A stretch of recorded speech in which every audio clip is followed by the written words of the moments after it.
Today I'm going to do a post on my last season's garden, what worked and what did not, what I want to do differently, what I want to do again, what I learned, what I want to accomplish in this season's garden. You know, the 5 seasons: spring, summer, fall, winter, and gardening.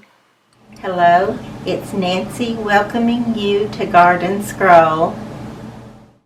Our snow is beginning to melt, but like I told you, it gave me a reprieve from doing the garden, and I needed it very much, and I'm way more ready now.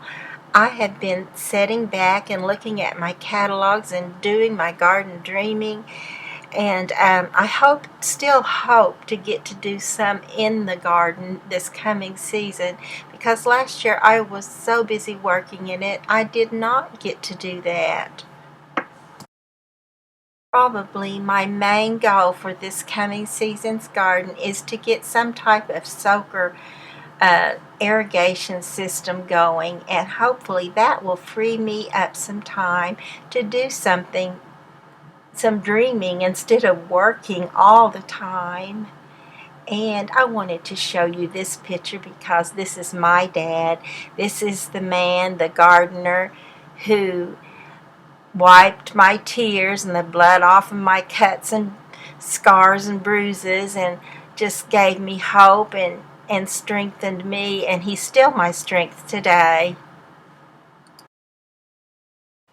The undertaking of the job of painting our buildings was a big one. We actually, of course, had to take everything off. I repainted some of the stuff and put it back on, but it needed it so badly, and my husband helped me, and it was a much better job with his help.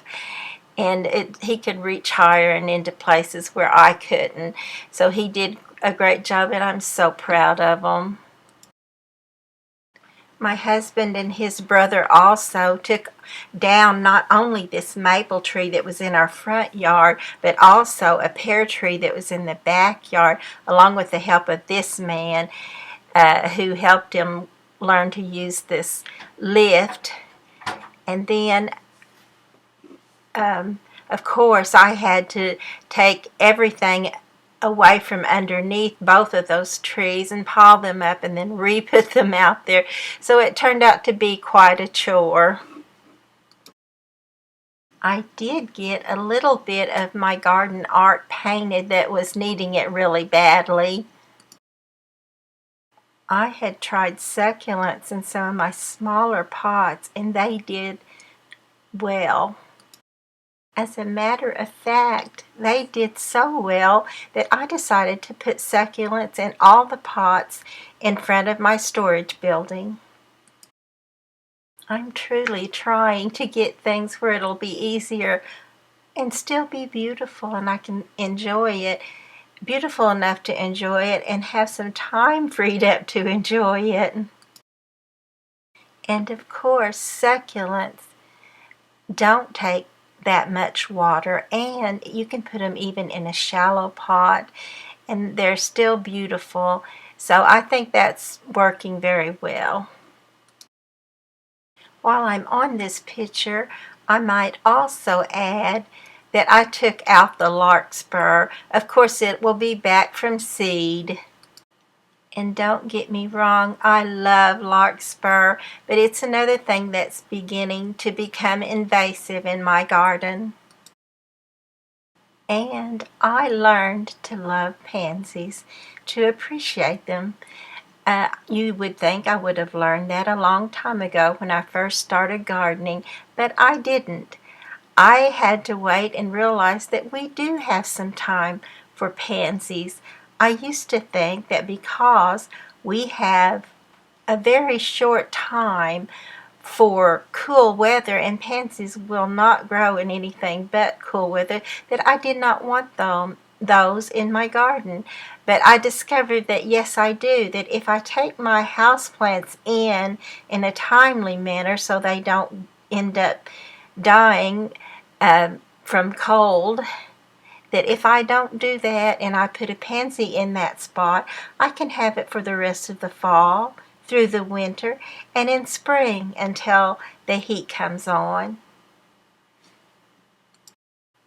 So what will I do again? Well, I thought about quitting everything. I've thought of it before too, but I really thought it. I thought, I can't do it anymore. It's just too hard. But once I got over being so tired and so sick and had a refreshment, I'm looking forward. I've learned not to quit when you're sick or when you're tired, but hold on a little bit longer, just long enough. If you make that decision when you're well and everything is good, then you probably should go ahead. But if it's just because you're tired, after I had some time and regrouped and rethought things out and was able to just to rest and to get over being sick and get my energy back, like I said, I'm totally looking forward. I'm looking forward to the first blooms in my garden, which for me is usually the Lenten roses. I'm looking forward to the daffodils that practically shout that spring is here. To the fruit trees that bloom in spring. Although this one is my pear tree, it will not be blooming in spring, but that is one thing I want to do, is to purchase another pear tree. To the lovely yellow bracts of the forsythia and the buds of the redbud tree. To watch the buds of the tulips swell and open up into beautiful blooms, as well as that pretty carpet phlox. To see the pretty cool weather color of the Angelina sedum. To bring my house plants outside. Heaven knows they need to go outside. I'm so bad with house plants. This one will not get to go back outside though. It's one of my very favorites, the Polymer Prince, and I lost it, and I'll try again. I keep thinking that if I just keep trying and try something different, and I did find something different, and that is that the Polymer Prince, or all the Rex begonias, maybe all the begonias, actually take the same kind, or like the same type of soil that the African violet does. So I will purchase African violet soil for this. Oh my goodness, my dad, he would not believe that I was purchasing soil, because we used to just go out in the country and dig us up some dirt and bring it to the house and use that. My lovely little shrimp or candle plant, and it will not go back in the garden either. I still have it in the house, but I'm sure it's a dead stick. I keep hoping it might come back from the root, but it's very doubtful. So this one will definitely go in under the heading of something that did not work. But I'm pretty sure the reason that it didn't make it is because I let it stay out past 45 degrees in the temperature, so I will try this one again. And I will hope that I did learn my lesson this time, and that I will bring them in from now on and not just try to keep them in my garden even when it's too cold for them. I'll look forward to the dianthus blooms.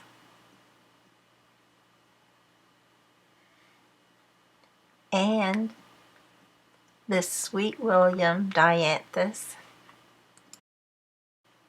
Then I'll look forward to a beautiful parade of iris bloom.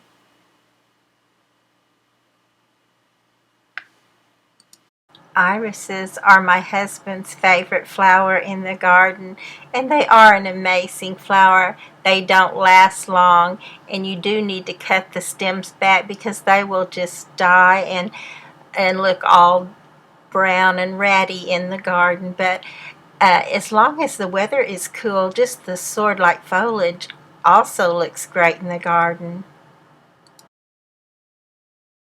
Next will come the big flowering peonies that I love so much.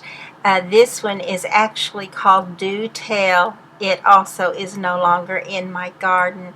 A rodent took it out, but I am planning to purchase another one of these. I love a big flower, and the peonies certainly fit that bill.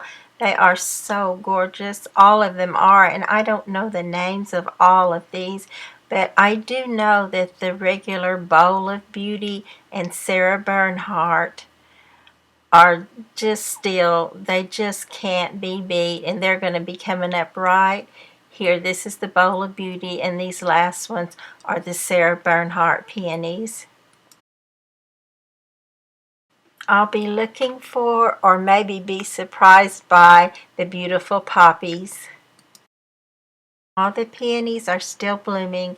The roses and clematis are also in bloom. I love the roses. They're beautiful, but even if they weren't, that scent would win you over. And this picture is of the bush clematis that doesn't make a vine, but very pretty. This is my knockout rose. And I hope to be setting in this area some this coming season. This is the Princess Diana, a yellow climbing rose, and some more clematis. Spring moves forward into late spring. The beautiful torch lilies, or Nephophia, will begin to bloom. Hopefully I'll get to freshen up some of my garden art that's been dilapidated through the winter season. This little cat is sitting in candy tuft and primrose ground cover. And it won't take long for the hostas, once they get going, when they start, they're just little nubbins of pink or red or a maroon color, and then just a little bit later and they turn into this. I will have been putting in plants from the nurseries just as soon as the ground is warm enough and we're not in danger of a frost. I'll purchase every kind of coleus that I can find and put the ones that I have now in the windows rooting. I'll put those out there. This one is called Colorosaurus, and I do love it. But if you will notice, that little pale purple does not quite match. And I love matching things. They just seem to catch your attention more. You know, like case in point, the Property Brothers. In the what went right category, I would definitely have to put the periwinkles with the coleus. Periwinkles just work wonderfully in our Oklahoma heat. These are the trailing periwinkle.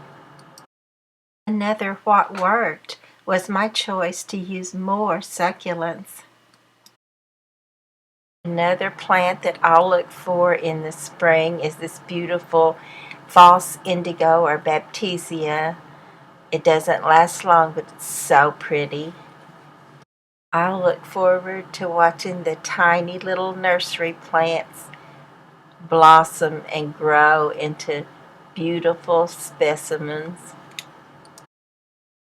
I have also found that if you can keep them in the shade and keep them watered and keep the roly-polies out of them, that the impatiens do wonderful in our Oklahoma weather also. I'll look forward to seeing all the nature that comes to the garden, putting life in the garden and making it even more of a pleasure to be out there.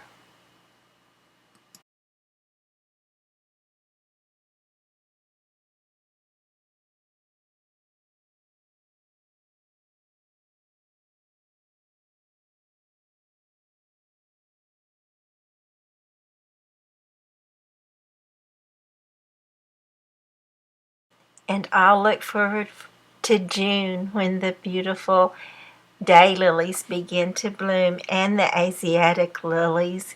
And then a little later, these will bloom, the beautiful tall phlox, and then the tall lilies will be blooming.